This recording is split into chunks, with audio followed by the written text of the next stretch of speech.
Welcome to my class and stories. अभी हम discuss करेंगे एक नई हिंदी मॉरल स्टोरी जिसका टाइटल है मिठास का स्पर्श।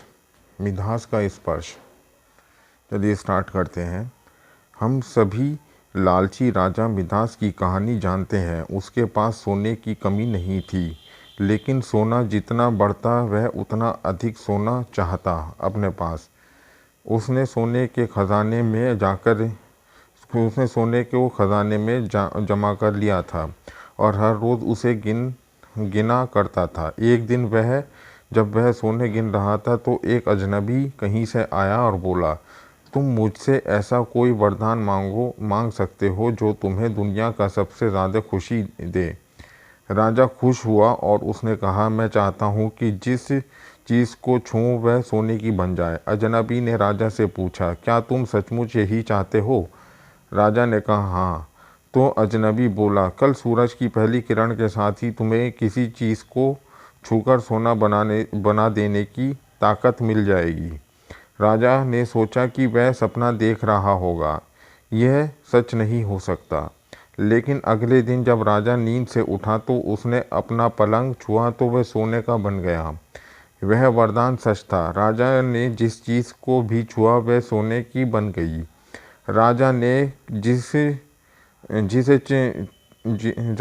जिस उसने खिड़की के बाहर देखा तो अपनी नन्ही बच्ची को खेलते पाया।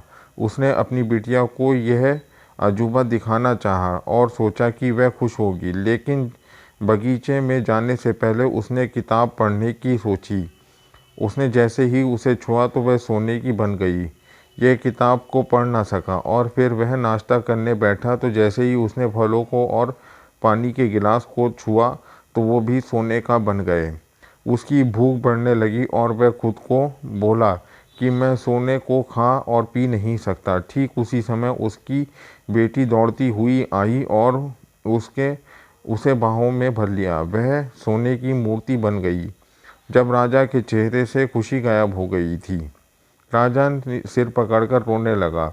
यह वरदान देने वाले अजनबी फिर आया और उसने राजा से पूछा कि क्या वह हर चीज़ को सोना बना देने की अपनी ताकत से खुश है। राजा ने बताया कि वह दुनिया का सबसे दुखी इंसान है।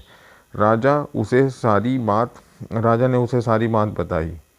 अजनबी ने पूछा, अब क्या तुम पसंद करोगे, अपना भोजन और प्यारी बिटिया या सोने के ढेर या बिटिया की सोने की मूर्ति? राजा ने गिड़गिड़ाकर माफ़ी मांगी और कहा, मैं अपना सारा सोना छोड़ दूंगा। मेहरबानी करके मेरी बेटी मुझे लौटा दो, क्योंकि उसके बिना मेरी हर चीज़ मूल्यहीन हो गई है। अजनबी ने राजा से कहा, तुम पहले से बुद्धिमान हो गए हो। और उसने अपने वरदान को वापस ले लिया। राजा को अपनी बेटी फिर से मिल गई और उसे एक ऐसी सीख मिल गई जिसे वह ज़िंदगी भर नहीं भुला सका।